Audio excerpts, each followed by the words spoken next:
Greetings YouTubers and welcome to my 35th TTM video, where today I will share with you 3 TTMs I got, 2 purchases, and the dreaded return to sender, just like Elvis said. First I want to give a couple shout outs to some great YouTubers. The first is a shout out to JROD Collections. Yes, I do it old school with the cards. Sorry about that. He's got 71 subs. He's having a contest. Does great rips. Great channel. Let's get him to 100 if we can. But he's a good channel, so check it out if you haven't checked that out. I'm giving him a shout out. Also, I want to give a shout out to the Card Closet. There's another great channel. You check him out. He's at 250 subs. Probably get a little more now. And he's having a great contest as well. So 2 good channels that are having contests. Another contest is for Ripping Vintage. He's at 52 subs. He's having a 50 sub giveaway. He rips old school cards. I like that. So you like to see some old packs ripped. He does them on his channel. And he's great as well. So check him out. And finally, I'll give a shout out to Todd Richardson. Todd has 38 subs, just getting started. Let's get him to 50 if everybody can. He's got a good channel too. He takes one card, tells you about the player on the card, gives great history, so give him a check as well. Alright, with the shout outs, let's get to the first. Return to sender. Yes, it was a biggie. Came in this massively large envelope. It was an 8x10. And I sent this out back in September, and I just got it today. So I don't know why it took so long. It says unable to forward, return to sender. I know the address. It's good. Maybe he just didn't want it. But that's former defensive lineman, first-round pick for the Arizona Cardinals, and that's Andre Wadsworth. I sent him this photo. Thought he'd sign it, but he didn't. No major loss there. We all get the RTSs. The dreaded ones. Alright, let's get down to business. This first purchase is for the old personal collection of a member of the New York Mets. And that's this Darryl Strawberry card. Number 69 of 199. Got it signed too. I saw that on eBay. I was like, wow, I'll put in a bid. Gave my best offer. They took it. So, perfect to add to the old personal collection. A little bit about Mr. Strawberry. Darryl Eugene Strawberry was born on March 12, 1962 in the City of Angels, Los Angeles, California. He's 58 years old. He attended Crenshaw High School. One of his teammates at Crenshaw was Chris Brown. Not the singer, but this guy went on to play third base for the San Francisco Giants in the 80s, and he was pretty good. In 1980, Darryl was the number 1 pick in the Major League Draft by the New York Mets, and at that time the Mets stunk, and he was hailed as the savior of the Mets. He was going to lead them to the promised land. His older brother Michael Strawberry was actually selected in that 1980 draft in the 31st round by the Los Angeles Dodgers. Darryl Strawberry made his Major League debut on May 6, 1983, and I remember that well. I was a little kid, but boy, there was so much excitement about him coming to a team that had been down for years at that point. He played from 1983 to 1999. Played mostly with the Mets from 83 to 90, then signed that big contract with the Dodgers, yes. Signed in 1990, 5 years, $22.25 million contract to play with them. His first year was pretty good. After that, it was all downhill. He always said it was one of the worst decisions he made was to go out to L.A., back home. Too many, distractions there. Played with the Giants for 1 season during the strike year of 94, and then finished up with the Yankees. He had 259 in his career, had 335 homers, and 1,000 runs batted in exactly. He was Rookie of the Year in 1983, where he hit 257, hit 26 homers, 74 RBIs, and had 7 triples. And that was a sign of things to come, hopefully, for the Metropolitans. In 1987, he joined the 30-30 club, where he had 39 homers, 36 stolen bases. He also had 32 doubles and 104 RBIs.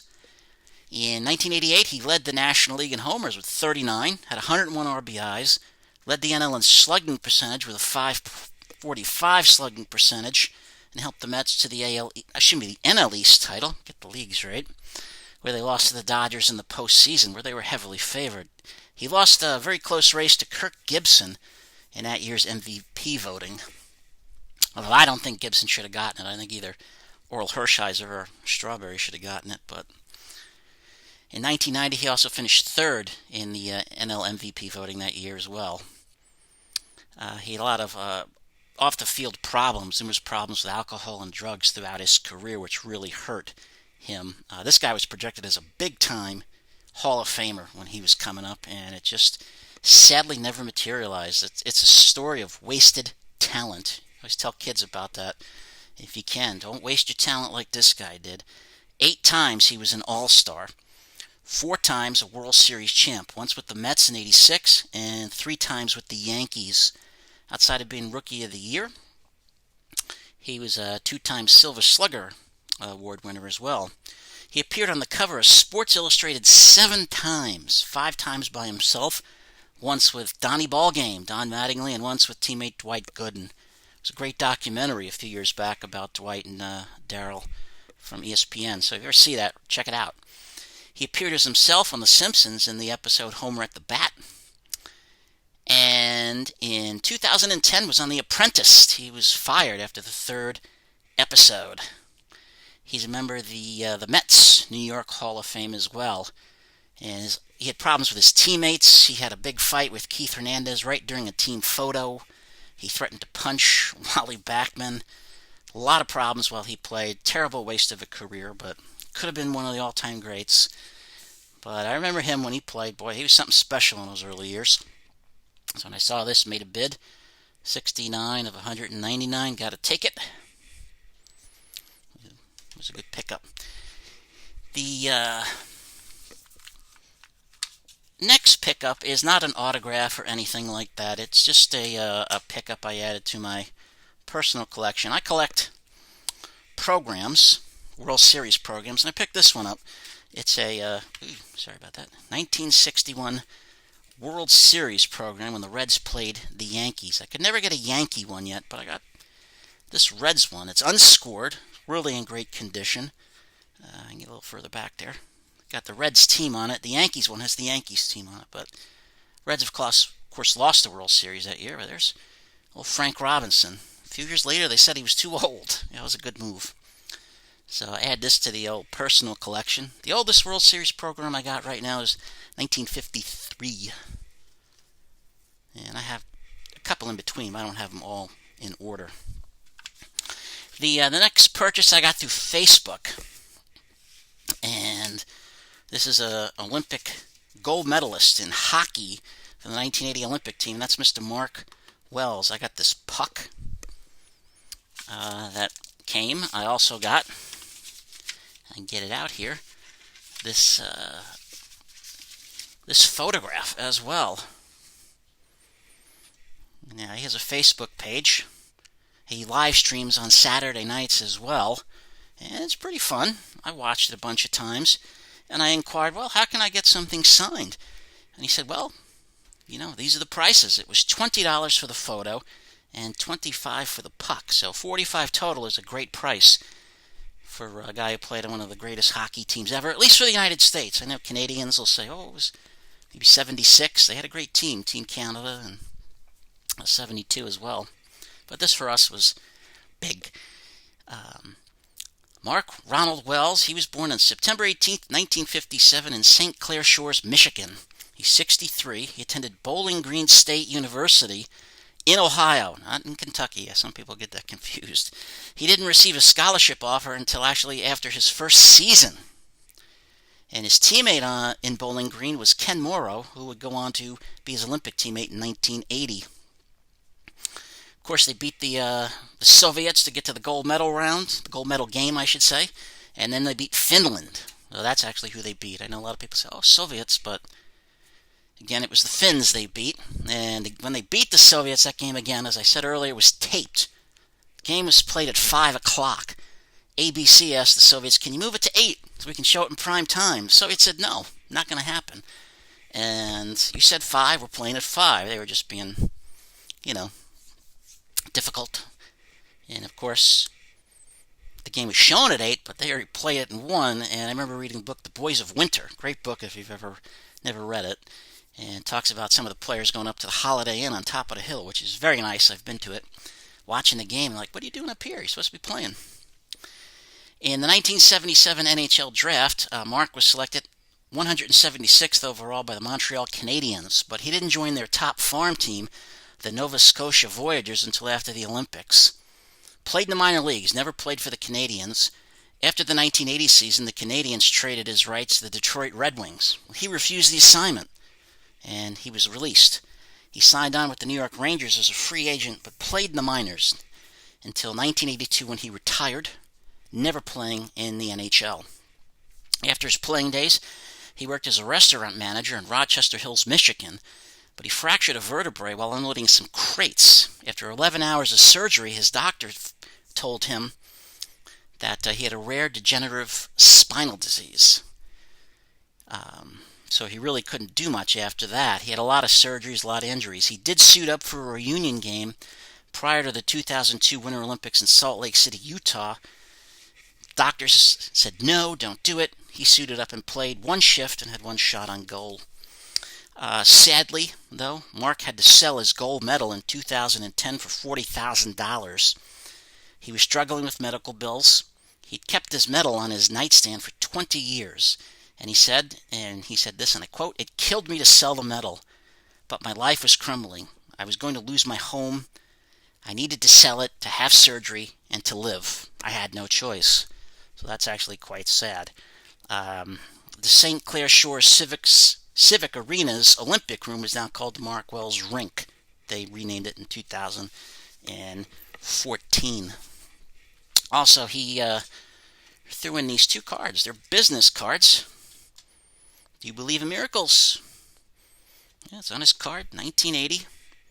Get a little closer if I can. Hopefully you can see that. Mark Wells, gold medal's got his website, his Facebook, and he signed it. Signed it on the back. And did the same thing for this card as well. So, quite the good deal, The photo and the puck were both a total of $45. Again, $20 for the photo and $25 for the puck on his Facebook page there. And threw in a couple of cards, so nice additions to the old collection. I like to collect those 80 guys. Alright, let's get to the TTMs. Try not to get it too long here. I don't want to make everybody wait. This first TTM came in all the way from Arizona. Took 12 days. There was no fee. He even threw in a card as well, and that's a former Cleveland reliever, Doug Jones. He signed that one. The score, signed the Bowman, and signed another score here. And he threw in this one as well, him on the Oakland A's. I got him all in Cleveland, but he threw in Oakland. So, again, 12 days, no fee from Arizona. A little bit about him. Douglas Reed Jones, better known as Doug, born on June 24th, 1957 in Covina, California. 63 years young. In the 1978 Major League Draft, baseball draft I should say, he was selected in the 3rd round by the Milwaukee Brewers. He spent 7 years in the Brewers minor league system. He played just 4 games for the Brewers in 1982, so his career technically went from 1982 to 2000. After the 84 season, he was released by the Brewers and signed with the Indians. In 1988, he became the Indians' full-time closer. He broke the team's single-season save record with 37. He held the all-time Indians save record with 129 until it was broken by Bob Wickman on May 7th, 2006. I think Ray Norleski actually held the all-time record with 53 when Doug Jones broke it, if I'm not mistaken. He retired on December 7th, 2000. At the time, he had 303 saves, which was 12th all-time in Major League history. He had 846 career appearances, which ranked 21st. He had 69 wins in his career, 3.30 ERA, 909 Ks, and 303 saves. Cody Allen is now the all-time Indians saves leader with, I believe, 149. He played for the Brewers on 2 different occasions, the Indians on 2 different occasions, the Houston Astros, the Philadelphia Phillies, the Orioles, the Cubs, and the A's. 5 times he was an All-Star, 3 times in the American League and twice in the National League. So I finally got him. Doug Jones put PTL on there, so I believe that's Praise the Lord, if I'm not mistaken. So sent an extra one. Very nice. Great TTMer. Glad to have him in my collection there. Slide on out. The next one is a photo. Yes, a photo. This came back in 7 days. There was no fee. Came all the way from California, and that's Mr. Roger Craig. Got this photo online. It was him in Super Bowl 19, and great photo of him. Signed his name, Super Bowl 19, and put 3 touchdowns on it, which he scored in that game against the Dolphins. He put that on his own. I just asked him to sign it. Roger Timothy Craig was born on July 10th, 1960 in Davenport, Iowa. 60 years old. Went to Davenport Central High School, where he was teammates with future NFL player tight end Jamie Williams, who also played with him at Nebraska. He won the Iowa State. Together they won the Iowa State football championship. In his senior year, he rushed for 1,565 yards and had 27 touchdowns. His last game, which was a playoff loss in high school, Roger rushed for 353 yards and 4 touchdowns. He also wrestled in high school and was in track and field. He played at the University of Nebraska under the great Tom Osborne. His teammates there, a few future NFLers. Andrew Franklin, who played for the Dolphins, Mike Rozier, went on to win the Heisman Trophy. Tackle Dean Steinkuhler, who was the 2nd overall pick in 1984. Irving Fryer, who was the number 1 pick in 1984. And future coach in college Turner Gill was also a teammate. In 3 years playing football there, he rushed for 2,446 yards, 26 touchdowns as well. In the 1983 NFL Draft, he was picked in the 2nd round, 49th pick by the 49ers. That's a steal right there to get him that late. He played in the NFL from 1983 to 93, mostly with the 49ers, of course. Played 1 season with the Raiders and 2 with the Minnesota Vikings. 3-time Super Bowl champ, 4-time Pro Bowler. Led the NFL in receptions in 1985. Was the NFL Offensive Player of the Year in 1988. NFC Player of the Year in 88 as well. Was on the NFL's 1980s All-Decade team.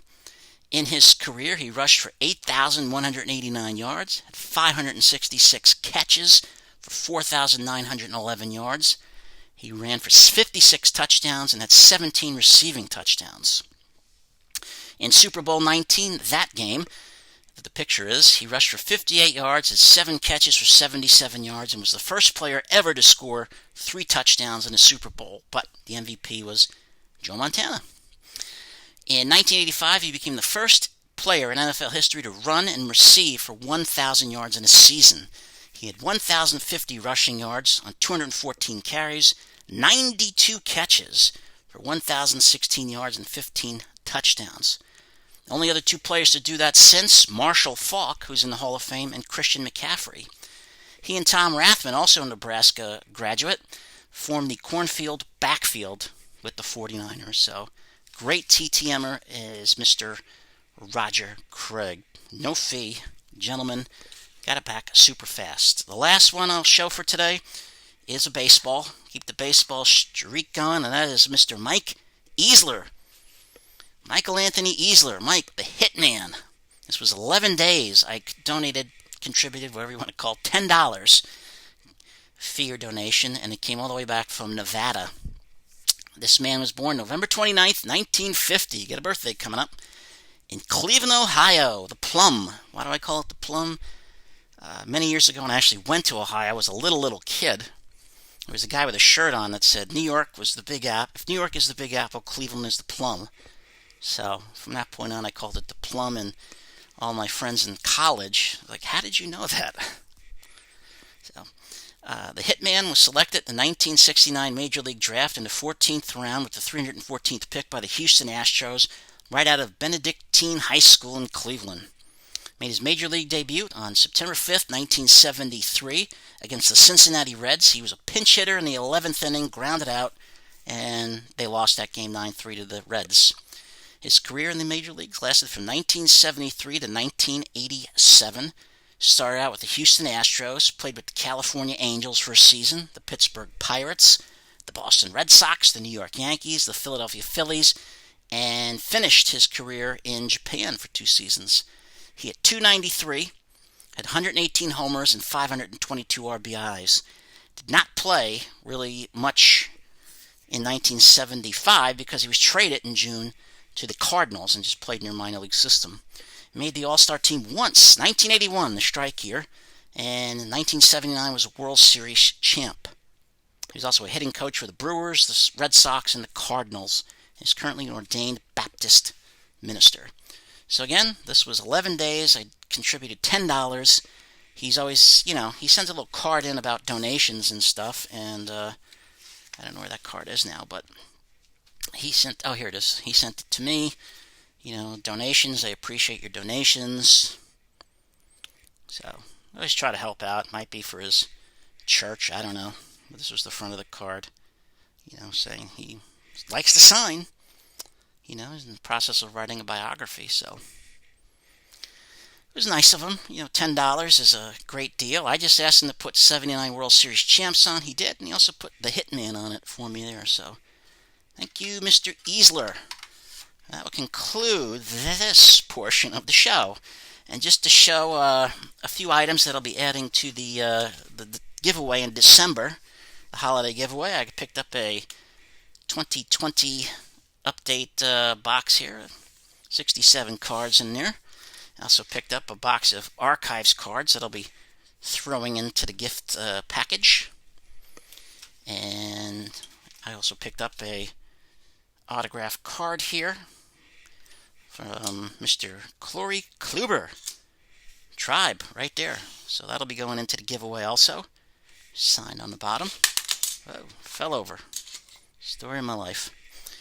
And if you're a White Sox fan, I picked up this. This is Tim Anderson autograph photo. I'll get it down a little bit. Signed on the bottom. It's got the little Beckett authentication there, and on the back, the Beckett as well. So if you're interested in that, that'll be thrown into the giveaway box. And also, if you collect programs like I do, I got a very nice 1979 World Series program to throw in there as well as part of the gift package. It is, I believe, unscored. No scoring on that one. Oops. No scoring there. And no scoring on the other one, so it's pretty good. Had it for a long time. My wife's like, why don't you sell it? I'm not into selling. I'm a collector, and I like to give it to other people who collect, especially around the holidays at Christmas. Great time. Always love giving. I want to thank everybody for watching. I'm currently at 394 subs. I'm getting close to 400, so I appreciate everyone who subscribed to this channel and watched. I know my videos can be long. Some folks have emailed me about that. I try to cut them down. I'm sorry, but I like to give out information. They're more than just faces on a card or a picture. So, thank you all. Stay safe, everybody. Be kind to each other, and good night, Arkansas.